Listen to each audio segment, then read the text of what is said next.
para que fosse executado depois da Páscoa.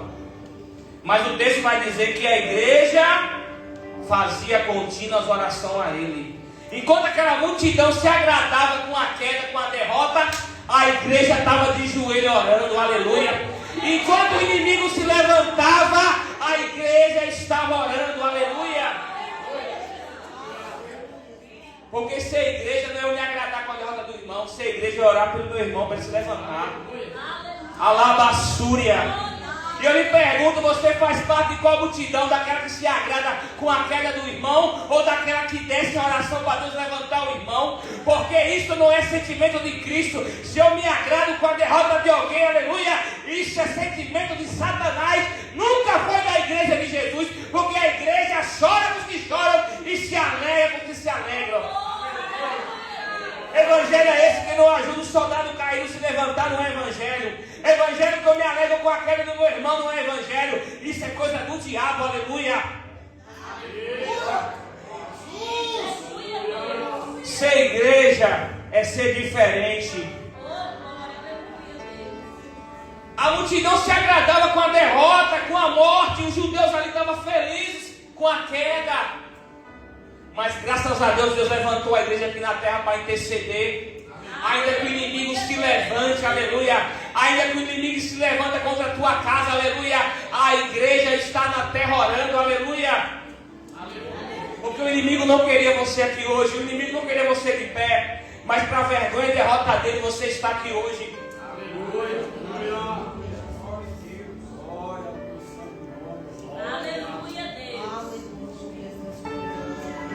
É isso, igreja. A igreja foi levantada por Deus como unidade.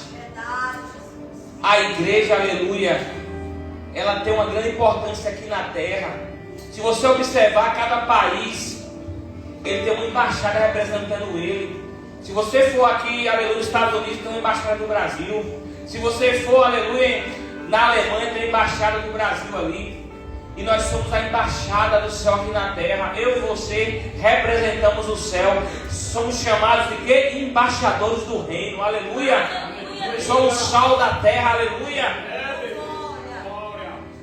Através da minha vida, da sua vida, Deus tem dado um livramento para a tua casa. Através das suas orações, Deus tem dado um livramento, igreja. Enquanto muitos se alegravam ali, querendo ver o fim do apóstolo Pedro, porque ali era o diabo usando aquelas pessoas ali para paralisar a obra de Deus. Mas a igreja se reuniu e foi orar. E o que me chama a atenção, igreja, que Pedro estava ali guardado pelos soldados. Aleluia. E Pedro estava o que, igreja? Dormindo. Pedro estava o que, igreja? Dormindo. Como é que alguém dorme numa situação dessa? Comece a pensar comigo. Como é que alguém está para ser morto no outro dia está dormindo? Como é que alguém está dormindo numa situação dessa, onde o seu irmão ali, aleluia, em Cristo Jesus foi morto de água e ele está dormindo? Mas vamos entender quem é este homem que dorme aqui. Vamos voltar um pouco no tempo. Esse homem conhecia quem era Jesus. Esse homem sabia quem ele servia. Esse homem sabia quem, aleluia, chamou. Esse homem é Pedro, Cefas. Aleluia, significa pedra. Chamado pelo próprio Jesus Cristo. Certa feita ali, Jesus pega o seu barco emprestado, aleluia. Depois de uma noite inteira, aleluia, cansado de pescar. Depois que Jesus usa o seu barco para fazer a obra, porque primeiro é o reino de Deus, aleluia. E depois ele fala: filho, lança as tuas redes. Pedro era pescador profissional, igreja. Quem entendia de peixe ali era Pedro.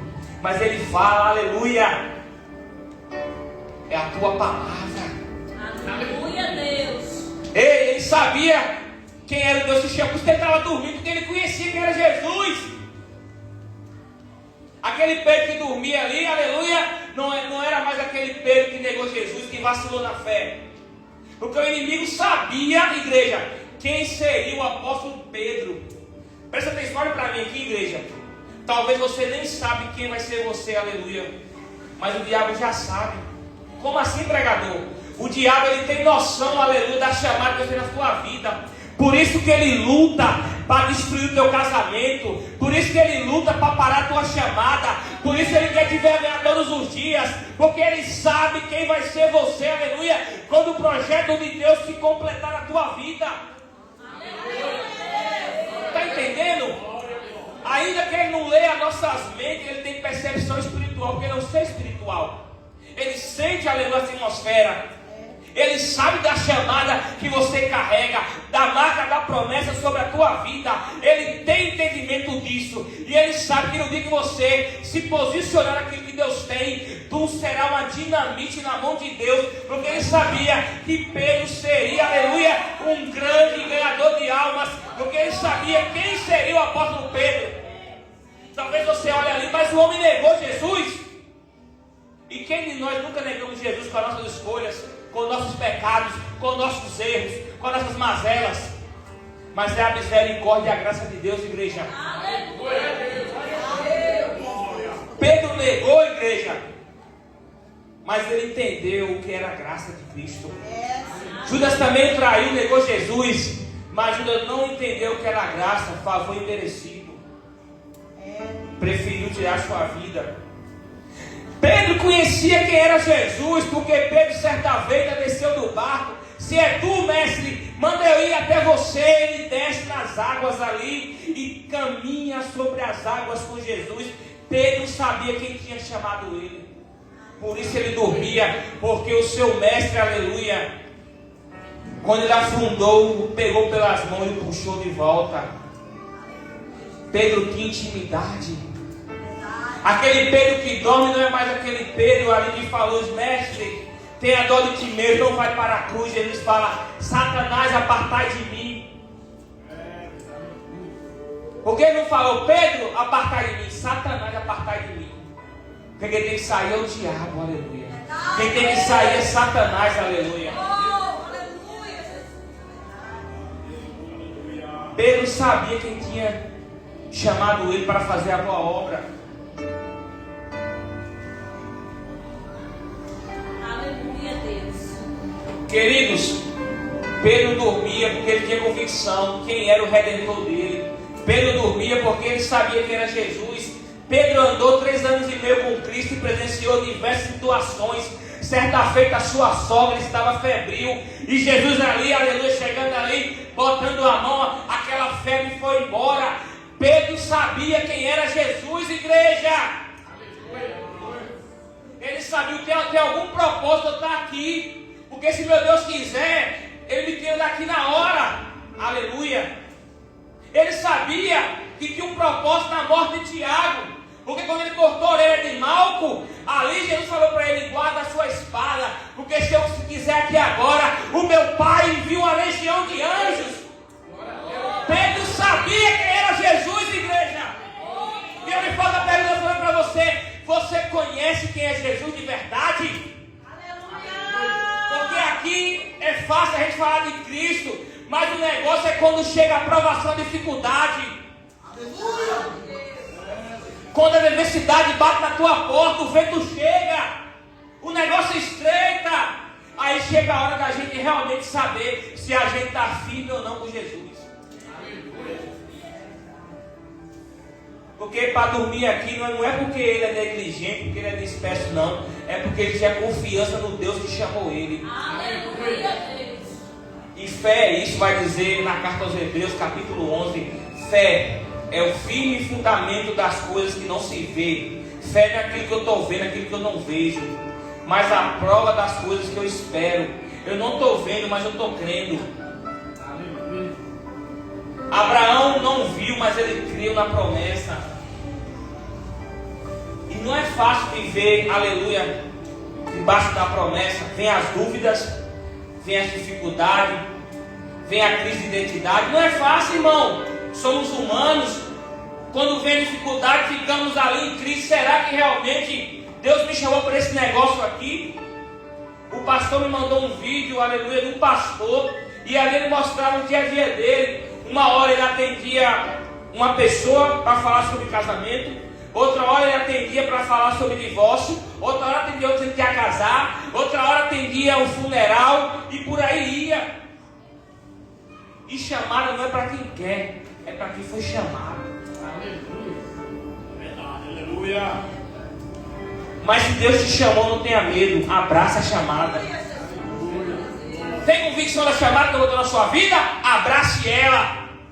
Faça valer a pena. Não seja mais um, seja acima da média, mas faça alguma coisa pelo amor de Deus, mas não enterre a tua chamada.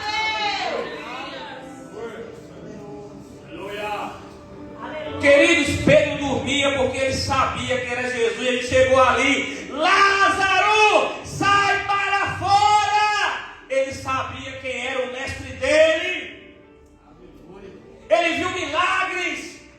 Quando chegou na casa de Jairo, sai todo mundo para fora. Ele tinha intimidade com Jesus. E uma coisa que a gente tem que ter todos os dias é intimidade com Jesus.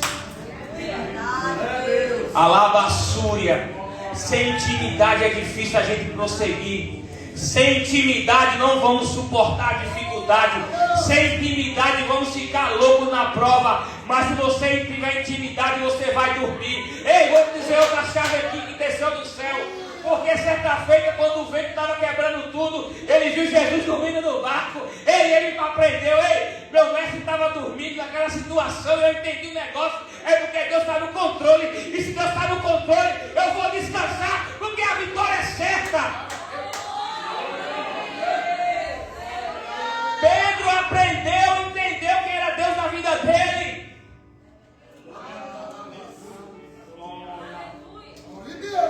Temos que ter entendimento de quem é Deus, conhecer Ele. E Deus está aqui, ó. Aleluia. Por intermédio da palavra, a gente vai conhecer todos os dias. Ah, Deus não fala comigo, abre a Bíblia. Pedro ouviu as palavras. Certa feita, Jesus ali lavando os pés dos discípulos. Pedro, ele sempre foi aquele cara mais ali, 880, mestre, e lava logo tudo. Ele, não, filho, não precisa. Porque as minhas palavras já têm lhe purificado. A palavra de Deus nos purifica.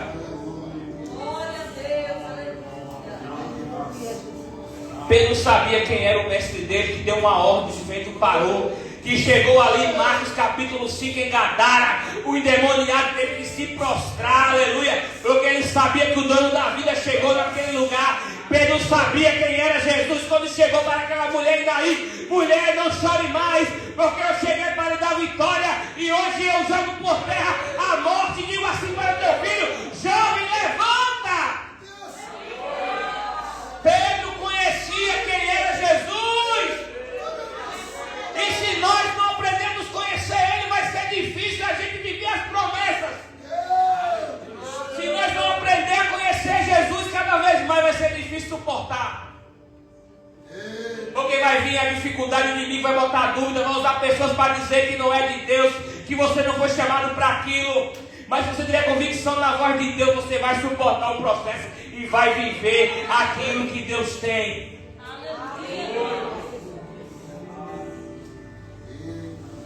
Aleluia. Queridos, e me chama a atenção que a igreja estava orando. E quando a igreja ora, alguma coisa acontece. Nós temos uma arma poderosa que Deus nos entregou, a oração. E uma coisa que eu aprendi, igreja: a oração não é fardo, é privilégio. As pessoas botam a oração como algo fardoso, como algo ruim.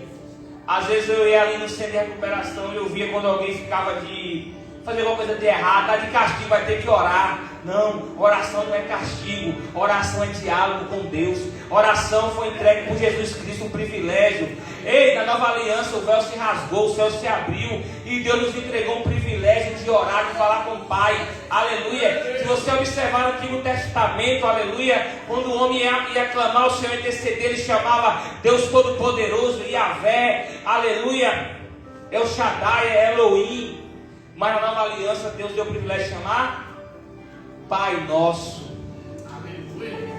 Deus resgatou a paternidade. Jesus Cristo resgatou o que, igreja?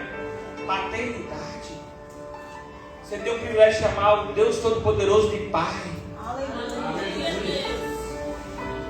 Então a oração, igreja, é um privilégio. Oração não é fardo. Oração é bênção. Oração é falar com o meu Criador. Oração é intimidade, é relacionamento.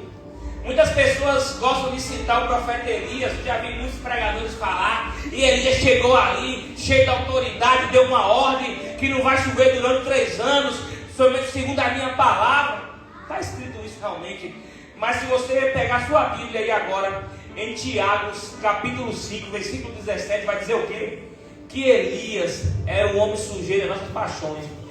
Mas orando a Deus, olha só o que fala, mas orando a Deus, não choveu por 3 anos.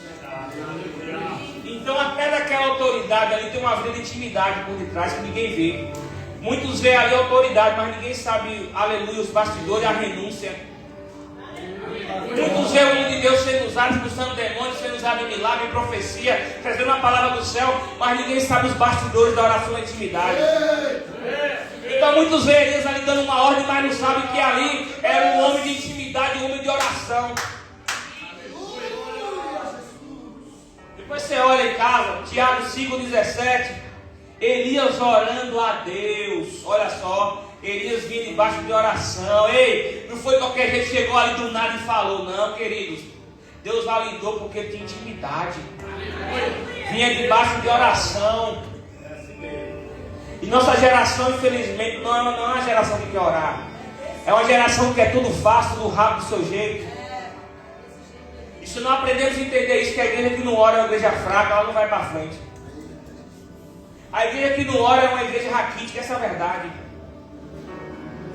Uma igreja que não tem intimidade, ela é enganada, ela não tem discernimento para discernir as coisas. Ela é carregada de qualquer coisa, qualquer vento, qualquer fofoca, qualquer coisa. Mas quem ora tem intimidade sabe discernir o que é obra do inferno e o que é obra de Deus. E eu louvo a Deus por essa igreja, que essa igreja incentiva a orar. Eu falo isso aqui, essa igreja incentiva a orar. Temos oração todo início do mês, 7 dias, das 5 às 6 da manhã. Nossos pastores incentivam a oração. E se você vem para a oração, você conta no dedo quem está aqui orando. Não estou dizendo que tem pessoas que não oram na sua casa, não é isso. Mas oração, aleluia, não é fácil, porque tem que ter renúncia. Porque o inimigo se levanta quando você vai orar. O inimigo não quer que você ore. Porque ele sabe, aleluia, que quando você orar, Deus vai se movimentar.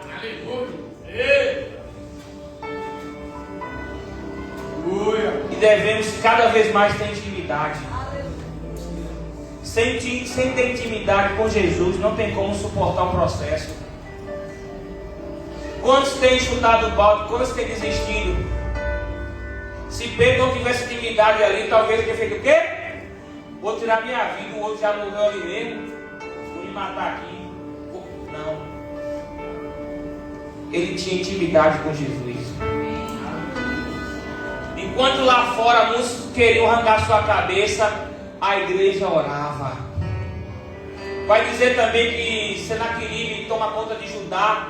E Senaqueribe vai afrontar o Deus de Israel. Escreve cartas, se eu não me engano, me fala a memória, para o rei Ezequias. E lá o rei vai orar. Escuta as palavras de Senaqueribe. E vai dizer que Deus envia um anjo do Senhor no arraial dos sírios. E o anjo sozinho vai dizimar 185 mil homens. Quer dizer que um homem de joelhos foi capaz de fazer isso, sim. Então quando alguém ora tem livramento. Então quando alguém ora tem libertação. Quando alguém ora tem lá liberto, tem vitória, tem porta aberta, tem casamento restaurado. Quando a igreja ora tem vitória, queridos. O inimigo não quer que a gente ora. O inimigo quer que a gente vai brigar, discutir, usar as armas carnais. Mas o apóstolo Paulo vai dizer que as nossas armas não são carnais, que as nossas armas são, muito bem, está afiada a igreja, espiritual. A igreja não foi lá, pegou cartazes lá, hashtag, solte o apóstolo Pedro. Botou na internet: estou triste, prenderam o meu apóstolo. Não estou vendo influenciador aí na internet só de buzeira, não. A igreja foi orar. A igreja foi orar.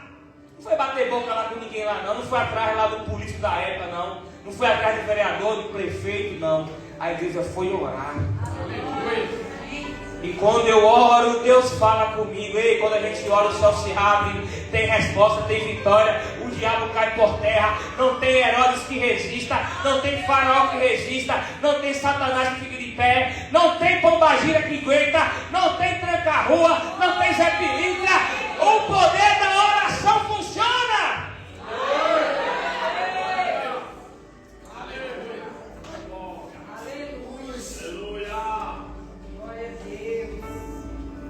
Queridos, e ali Deus responde a oração da igreja.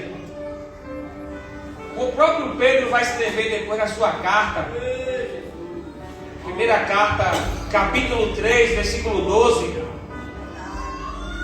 vai dizer assim: meus pastores, que os olhos do Senhor estão sobre os justos, e os seus ouvidos estão atentos às orações do justo, mas o seu rosto é contra aqueles que praticam o mal.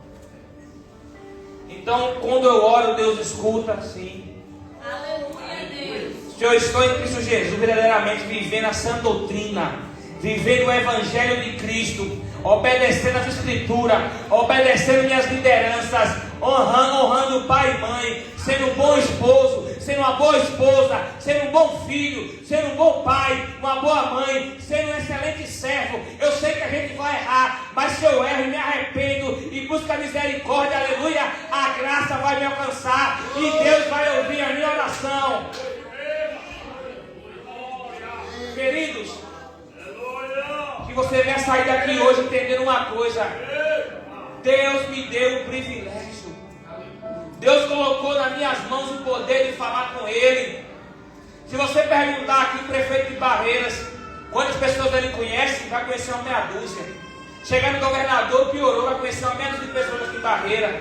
Chegar no presidente da república, vai conhecer um ou outro. Mas Jesus conhece você. Ei, o dono da vida, o Deus Todo-Poderoso, o Criador de todas as coisas, o Deus que venceu a morte na cruz, conhece você, conhece cada um de nós.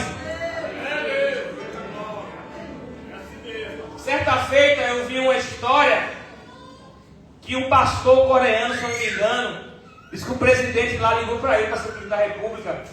Ligou para ele, presidente da república, ligou para ele. Aí um dizer: ó, ele está orando, quando ele terminar a oração, ele fala com o senhor.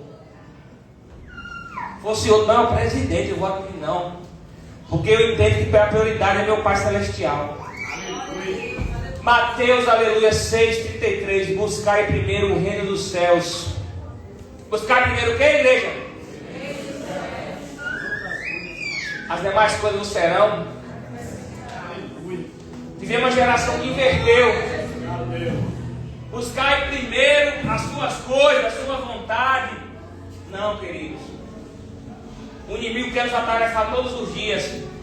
Colocar compromissos, colocar isso, tirar o tempo da oração. Mas devemos nos organizar para a oração ser prioridade. Devemos nos organizar para ter ali a oração em dias, a reserva da oração em dias. Eu sei que a correria é grande. Não é errado você correr atrás, aleluia, das coisas. Ou você vai mais certo, mas se você buscar o reino de Deus, as coisas vão correr atrás de você. Aleluia. Não é para você correr atrás, vão correr atrás de você. As portas vão se abrir. Queridos, e ali a igreja orando, o anjo do Senhor vai descer. Quando fala anjo do Senhor, igreja, quer dizer que é uma teofania. O que é isso? Quer dizer que é Deus dentro do anjo. Então quer dizer que o próprio Deus desceu ali, sim.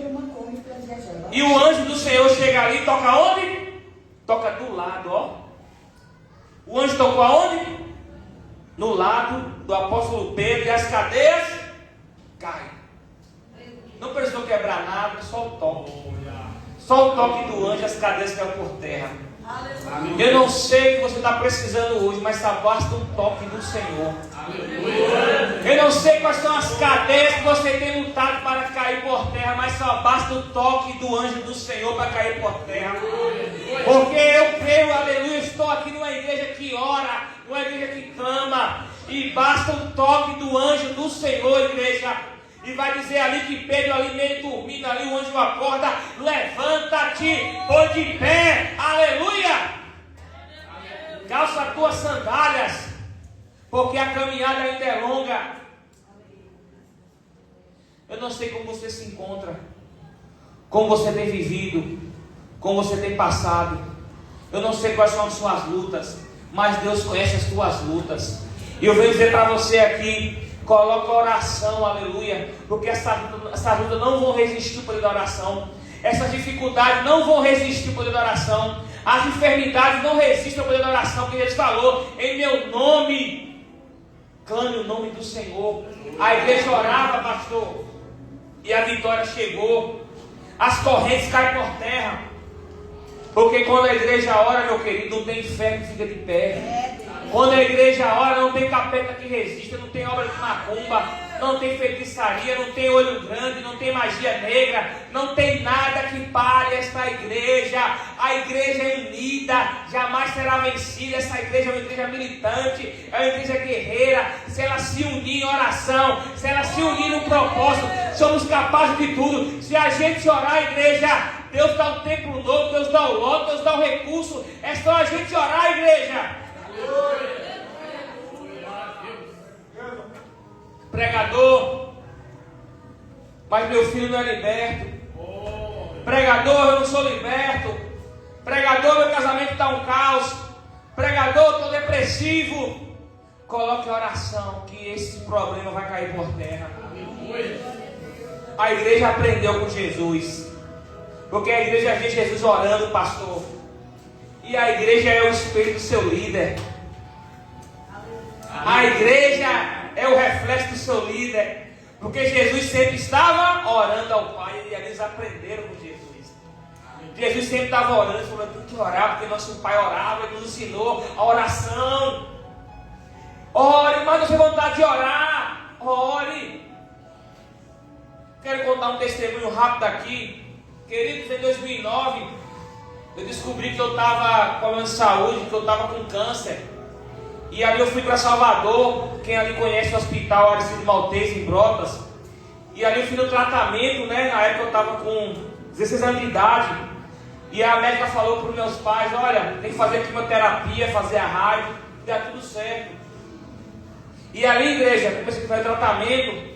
A quimioterapia é horrível, ela deixa a gente tão fraco, acaba com a gente. A gente não tem vontade alguma de se alimentar, de comer. Mas ali a médica falava assim para mim, olha Justino, se você não se alimentar, não tem como você fazer o tratamento, você vai ficar fraco, não vai resistir, vai morrer. E as suas plaquetas do dia lá do exame vai estar baixa, não tem como fazer a quimioterapia. Então eu fui inteligente, eu não tinha vontade de comer nada, mas mesmo sem vontade eu comia. Sabe o que eu entendo com isso? Mesmo sem vontade de orar, eu vou orar. Aleluia! Sabe o que é a melhor hora para orar? Quando está sem vontade, é a melhor hora. Não tem hora, tem que orar, estou sem vontade, ore. Mas não sai palavra, mas fique ali. Coloque um louvor, nem que seja chorando em lágrimas, mas fale com Deus, mas faça alguma coisa, mas não fique sem falar com Deus. Eu sem vontade de ir para a igreja, venha sem vontade, porque Deus vai fazer alguma coisa. Eu sem vontade de ler a Bíblia, coloca pelo menos um áudio, alguma coisa ali em áudio, mas não fique sem ouvir a palavra. E ali, igreja, eu fui inteligente, eu me alimentava, sobrevivi ao processo. E para a glória de Deus, estou aqui hoje contando esse testemunho. Aleluia. Mesmo sem vontade, faça para Deus, porque Deus vai te restaurar. É Deus. Quem falou que sempre como está bem? Muitas pessoas não entendem. A chamada dói. Quando eu falo chamada, eu nem falo na questão de você viver o seu ministério, de você pregar, de você louvar, de você ganhar algo. Não. Eu falo de você viver para Cristo. Ser separado. Não é fácil se separar, mas se separe, vai valer a pena. Não é fácil renunciar. Quem está de fora gosta de criticar. criticar, gosta de falar, mas venha para cá viver, venha para cá renunciar, para ver se aguenta, porque nós somos guerreiros, igreja. Eu e você somos guerreiros, porque estamos renunciando. Renunciando o pecado aí fora, renunciando os prazeres da carne. Isso é ter coragem. Eu achava que ter coragem era ir para a balada quando eu não conhecia Jesus, era fazer certas coisas, mas homem de coragem é homem que renuncia o pecado. Mulher de coragem é mulher que renuncia o pecado. E aí, igreja, Pedro sai e vai dizer o texto que o anjo do Senhor lhe dá direção. O anjo fala o quê? Segue-me. Deus não vai deixar você perdido. Eu não sei qual é o teu problema, a tua dificuldade, mas Deus não vai deixar você perdido. Deus não vai deixar você desorientado. Confundido será Satanás dos seus inimigos, aleluia. Confundido será o diabo, aleluia. E Pedro ali segue o anjo. E vai dizer o texto que ali o anjo guia ele até a casa que estava orando. Casa que ora tem vitória, igreja. Ei, casa que ora recebe vitória. Aquela casa estava orando e ali chega o apóstolo Pedro, ó.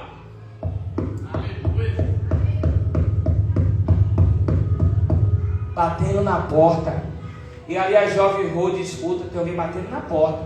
Ei, sou eu, o apóstolo Pedro, abre aí por favor. E diz que ela fica tão alegre dele, que ela nem abre a porta, ela vai avisar. Ei, o apóstolo Pedro está aí fora. Ei, para de bestagem, Pedro está preso. Não, é sério, Pedro está ali fora. Para com isso. E vai dizer o texto que fala assim: está loucas e fora de si. não, Pedro está lá fora. Está loucas e fora de si. Ei, quando o teu milagre chegar, nem vou acreditar, porque a vitória vai ser tão grande na tua vida, que vão ficar, aleluia, deslumbrado. Porque o que Deus tem na tua vida é coisa grande. O que Deus quer que você faça é que você mete a cara no pó e ore e busca o Senhor, que Ele vai fazer a tua vida. Queridos, Deus Ele é fiel. Para Deus ali, ó, Deus tem poder. Para Deus tanto faz ressuscitar o morto, como curar a dor de cabeça. Quem tem poder é Ele. Isaías, cheio do Espírito Santo, vai dizer, aleluia, no capítulo 43, versículo 13, que ainda antes que houvesse dia, eu sou, e não há esse que possa escapar das minhas mãos. Operando Deus, quem impedirá? Ei, Pedro estava ali nas mãos de Herodes, na mão de Satanás, e Deus nos tirou da mão de Herodes. Deus fala, e Herodes estendeu a mão sobre a igreja, e Deus deu a vitória. Deus tirou ali das mãos de Satanás, porque da mão do diabo Deus lhe tira, mas das mãos de Deus ninguém lhe tira. Se a tua casa está debaixo das mãos do Senhor, se a tua vida está nas mãos do Senhor, se a tua casa está nas mãos do Senhor, ninguém vai tirar você das mãos do Senhor. Jesus falou, igreja, e ninguém vai arrebatar das minhas mãos. Ei, ninguém vai lhe tirar. Se você estiver firme, ninguém lhe tira da presença. Paulo vai dizer: quem nos separará do amor de Deus? Quem nos separará do amor de Deus, igreja? Você viu? Começou o texto que a oposição lá estava contra Pedro, mas não tem oposição, não tem inverno, não tem calor, não tem nada que pare o agir de Deus. A oposição estava lá, mas a igreja orava. O poder das trevas não resiste ao poder das luzes, porque o texto vai dizer: quando o anjo desce, a luz se resplandece, porque quando Jesus chega, as trevas caem por terra. Queridos, esse é o nosso Deus. Esse é o Deus que nós fizemos uma aliança. Esse é o Deus que a gente serve. Não andais triste, cabisbaixo, preocupado. Creia no Senhor que Ele tudo fará. Querido, fixe os seus pés, por favor.